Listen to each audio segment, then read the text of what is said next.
BIS Commodities. Taking a look at the previous week, let's start by seeing where some of our ag futures ended up for the week.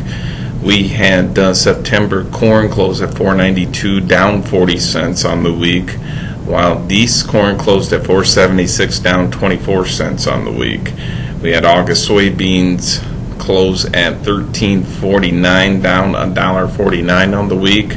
The November's closed at $12.28, down 46 cents on the week. September wheat was down 14 cents at $6.50. Held in a little bit better than corn and beans. And we had live cattle down 17 cents on the week at $121.80. Little late day strength brought that up. August hogs closed $1.30 higher in the week at $97.77. The big story this week really didn't reside in the futures market. It resided more in the cash market as far as grains are concerned. Early in the week, we've seen plants cut their basis, end users cut their basis, as well as the river markets on soybeans. And slowly but surely, everybody followed suit, and we've seen a $2 collapse in the cash bid this week for soybeans, anywhere from $2 to $3. And that did lead to the sell-off of the spreads as well, where we've seen that August-November spread. The funds were loaded up heavily, and that decided it was time to get out. Some massive liquidation occurring there. And we did see a massive liquidation occurring in the August soybean meal contract for several days as well. We were able to trade the August contract today for the first time. So maybe we're seeing the liquidation process taking place for the time being. But after we did see the basis get whacked in soybeans, corn was going to follow suit, and it did a few days later, where we've seen a $1.50 whack in the cash corn market, as well as processors were quick to step away from the high basis levels they've been at. Now the question is, moving forward, is how much coverage do the end users have moving forward? The thought process is the crushers have maybe a month's worth of coverage through the end of August.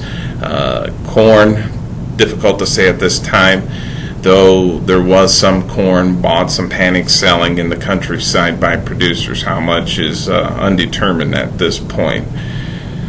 So as we look forward, weather is viewed as very benign.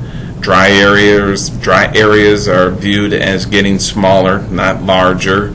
The 6 to 10 day, the 10 to 14 day forecasts still have below normal temps at this point. So we're running out of steam as far as a bullish move is viewed. For a bullish move for the bulls as far as weather is concerned here over the next several weeks. We'll see on our weekly commitment to traders report later this afternoon that we're expecting a reduction from the managed funds in their length of soybeans. We're expecting to still see some length in soybeans, and we're expecting to see a very large short position in corn. So right now the money is moving to the short side of corn, and it's going to take some type of trigger, either fundamentally or technically, to cause some short covering. Rallies are to be sold moving forward. Taking a look at the livestock market, the cattle market still languishes in a sideways trade as far as August futures are concerned, anywhere from 121.50 to 123. This week wasn't any different. We are seeing maybe a bottom in the box meats. In the low 180s, we're able to bounce this week for the combination of the choice and the select. Cash has been steady most of the week, but we are hearing some late day 125 cash traded here in Iowa, and that may lend some support into next week. We were able to spur some rally.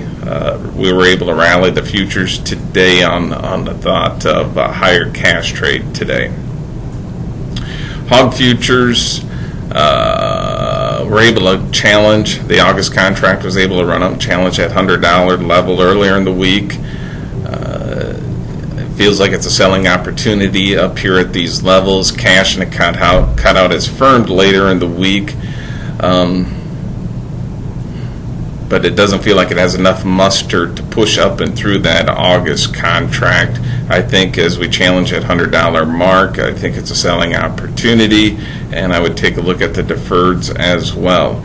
There is the understanding that the PED virus is out there, and you're looking for a hole. That hole would probably be later in that December-January period. But as of right now, I think any rallies in the front end are to be sold.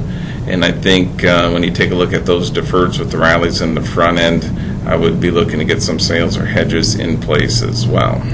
If you have any questions about these or any other markets, please feel free to give us a call here at BIS Commodities at 1-800-373-2525 or check us out on the web at biscommodities.com.